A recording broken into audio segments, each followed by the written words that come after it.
Hi everyone, welcome to this video, which is about Henrik Ibsen's A Doll's House.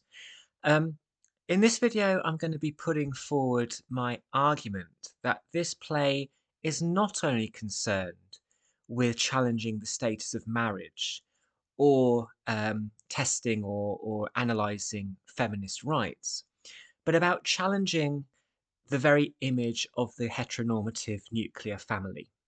Um, and I will explain what I mean by this in this video and then link it to some of the evidence from the text. So when we think of a doll's house, we think of family, but we don't often perhaps think about what specific type of family. And we know, of course, that the ending of this play has always proved controversial to some, to the point where Ibsen wrote an alternative ending to get it performed in the first place, where Nora stays with her children after having kind of second thoughts about leaving.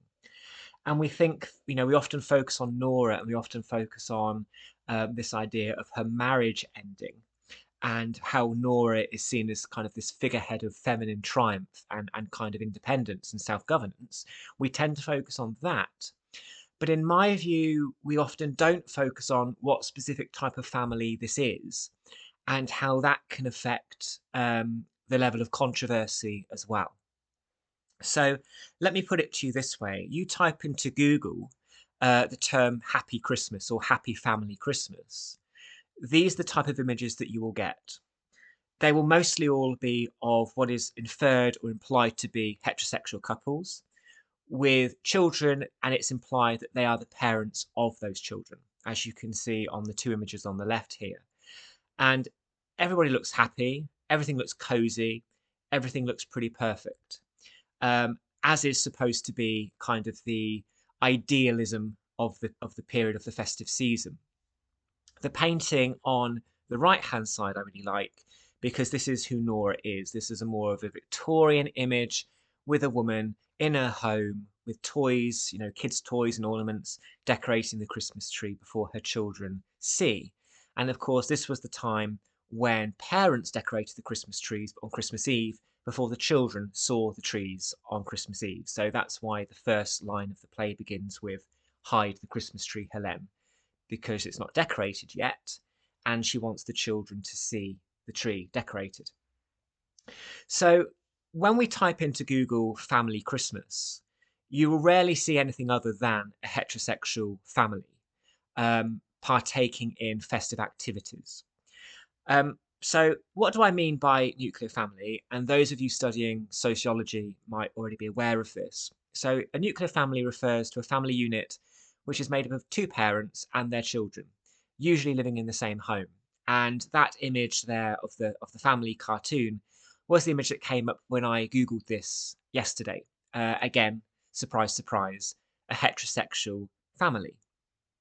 So heteronormativity is the concept that heterosexuality is the preferred or normal sexual orientation. It assumes that the gender binary, that there are only two distinct opposite genders, and that sexual and marital relations are most fitting between people of opposite sex. There is this argument that the viewer is always assumed to be heterosexual, because that heterosexual family unit represents the majority of society. It's not a minority, it's a majority. And this is, of course, what Nora and Halma represent. They are a heteronormative nuclear family, even if at the time these terms were not in existence. So, of course, we can apply these terms in hindsight and apply our reality to previous things in history, as I'm doing here. So my argument is suggesting that it's not just a controversial play because a woman walks out on her marriage. It's also a controversial play because it challenges the very nature of this idea of the power of the nuclear family and how heteronormative it is. So the play presents the allure of maintaining the artifice of a domestic idyll. You see that at the beginning of Act 1. We have a woman here who is very happily Christmas shopping. She's humming contently. She's looking forward to the Christmas period. She is keenly decorating or wants to decorate the tree. So this is typical of what you might see as a kind of a harmonious depiction of a domesticated situation or family living.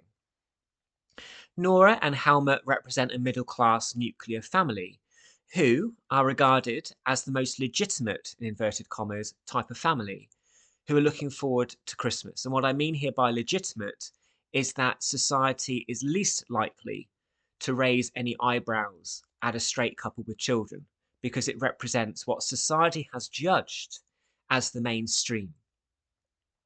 So Halma and Nora faced no risk of being ostracized from society because they present a heteronormative family unit. They present or represent the ideal standard from which everything else is judged today as socially deviant. So what I mean by that is the further you are from being in a opposite sex relationship with children, the further you are on that continuum line, the more likely it is that you will be judged as socially deviant. So the gay couple are going to be judged as deviant because they do not fall into that heteronormative category that society kind of suggests is the majority. Even a straight couple without children are regarded as a little bit deviant because society has judged that that's what people do. They have children.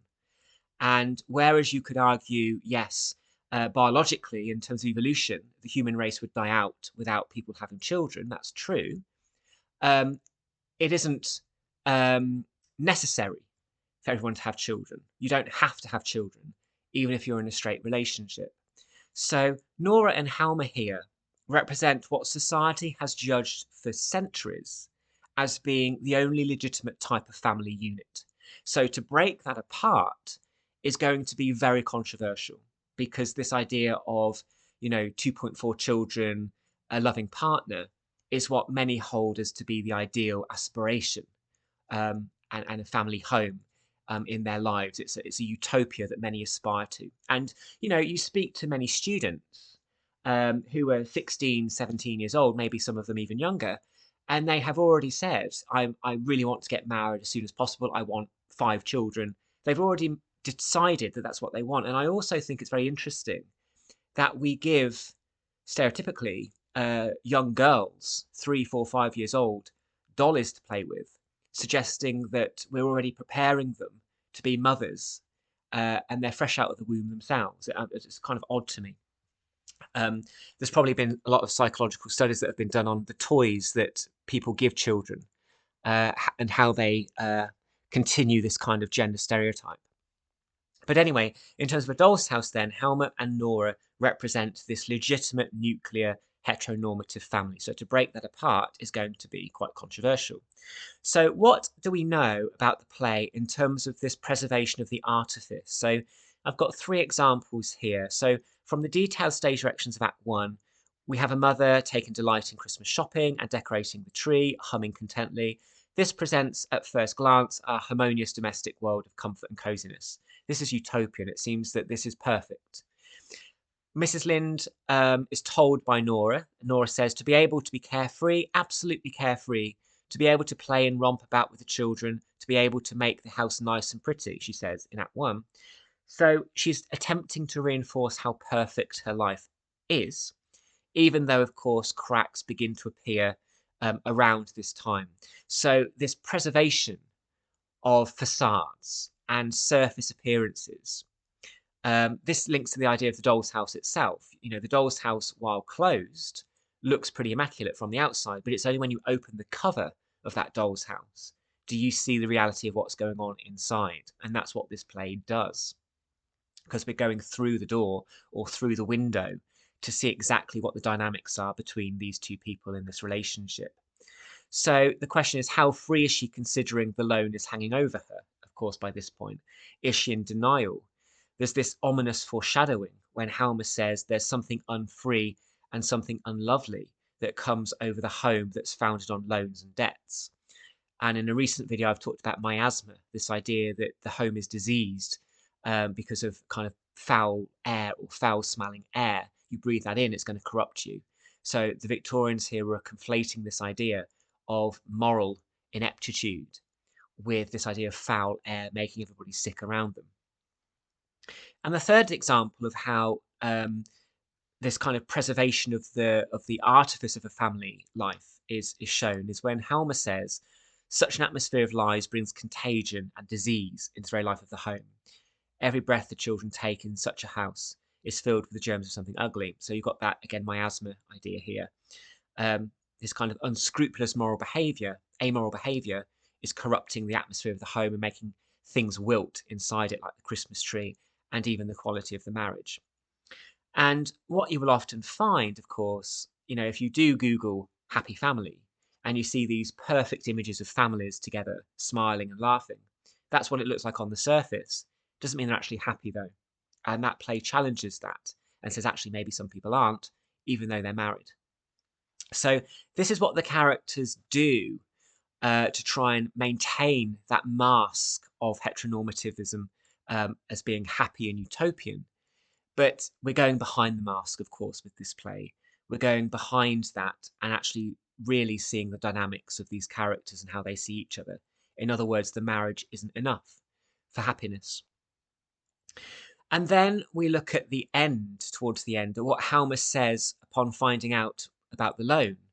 And as for you and I are concerned, it must look as though everything were the same as before between us. Look as though, you see, that surfaces, but obviously only in the eyes of the world. You go on living here, that goes without saying, but you won't be allowed to bring up the children. I daren't entrust them to you. From today, it's no longer a question of happiness. It's merely a question of rescuing the remains, the scraps, the outer shell. And the question here is, what is he rescuing it for? For who? Certainly not for them, because the marriage by this point in his mind has been destroyed because of this loan issue. But what he's doing is he's trying to rescue the remains, the scraps, and the outer shell for outer appearances. As he says here, it must look as though everything was the same as before, because that fitting into that sense of mainstream nuclear family in a heteronormative sense is a very powerful thing. It represents a lot of security in terms of how you are perceived. It's a very courageous thing, I would argue, to not be in a heteronormative relationship, because you're immediately setting yourself out as different. So this is the climax of the play, high emotions, because he sees this as a challenge to his masculinity, but also a challenge to how he wants to be seen publicly. So his public persona and his respectability comes from how he looks, and he feels that has been ruined by her here. What he also is trying to do is he's trying to preserve the artifice of family, of how perfect it looks. But in Nora's mind, of course, his outburst here represents the destruction of the nuclear family. That even being part of a heteronormative nuclear family, which is regarded as mainstream in society, and not socially deviant, that isn't enough. And because of the way in which Halmer has not, in fact, said, we'll get through this together, don't worry about it, he actually makes it all about blaming her and trying to preserve his own identity. This is the straw that breaks the camel's back, and there's no going back for Nora here. So it's the destruction of the nuclear family. Even when he forgives her shortly after saying this, he wants to live with her like brother and sister, again to maintain the premise of appearances. In history, there have been lots of gay men who have married women because it's mainstream and it avoids them having any sense of being ostracized. There have also historically, when homosexuality was criminalized, examples of gay men marrying women, and the women knew, and it was kind of a quid pro quo. The man gave the woman children, and she was able to have financial security, and the man was able to avoid being socially ostracized in the way like Oscar Wilde was, for example. In fact, Oscar Wilde also married a woman called Constance before the affair came out with Lord Alfred Douglas, I think he was called. So to be in this mainstream nuclear family in a heteronormative sense is very powerful, and it still is. And as I speak now, believe it or not, there's lots of gay men who are married to women, because it avoids the fear that they have of being ostracized and labeled as socially deviant or other. So here in The Doll's House, we have two characters that appear to be in that relationship, and yet, despite being in the mainstream, it's still not enough.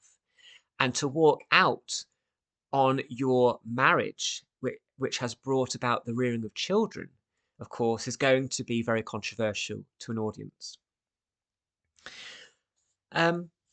At the resolution of the play, Nora says these things, and the last thing that Helma says is empty. She's not here anymore. So these quotes represent the determination that Nora has to actively break out of the house and her marriage, and it challenges the perception that a heteronormative nuclear family is sacrosanct and should be protected at all costs. It raises questions as to what society should hold most dear. And effectively what Nora is doing here is she's making herself, to an extent, socially deviant. Divorce, I think, still remains to some extent taboo because it suggests failure, particularly if that divorce comes post-rearing children. So for some, divorce is seen as sinful and shouldn't happen. And of course, this would have been a similar view of the time. So even if you're in one of those powerful relationships which looks perfect and does not get you the label of being socially deviant, it still isn't enough. And that's why, in part, I would argue this play is also seen as quite controversial and shocking to some. Finally, just to finish off, there was an interesting production of A Doll's House in recent years. And this is a picture of the stage towards the end of the play. And as the play progressed, the stage got gradually barer. They removed gradually furniture. So by the end of the play, as you can see here, the stage was actually very bare. And that not only focused on the two characters, which of course are central to the end of Act 3 and what they say to each other, but it also stripped away this image of artifice and facades, that these were two characters that weren't anymore hiding behind their kind of middle-class home and stuff, that this is actually a play about an empty shell of a house with these two people in it. And of course, our houses that we live, we've put our stuff in them. That's what makes them a home. If we were to remove all of our furniture and everything that makes us, us, then it would no longer be a home, it would just be a shell of a house, bricks and mortar. And that's what this stage production wanted to show, that this is not, in fact, about facades. It's not about hiding behind facades and artifice. It's about people, and it's about a couple, and about trying to figure out what they are in a society that says the kind of marriage that they're in is kind of perfect and normal and not socially deviant. So I thought that's an interesting staging decision, which I quite like. And there might be other plays as well, other performances that have done something similar. So this video was all about really putting forward my argument that this play is not just concerned with marriage and the breaking of the marriage, and not just concerned with showing feminist rights and making Nora, arguably a champion of self-governance. But it's also about challenging the way in which society views the nuclear family and the heteronormative nuclear family as also not being enough for some. And to dare to challenge that would perhaps be one of the reasons why this play was also controversial, because it challenged the very normality of what society exists on. Okay, so hopefully that was useful and interesting. Thank you very much for watching.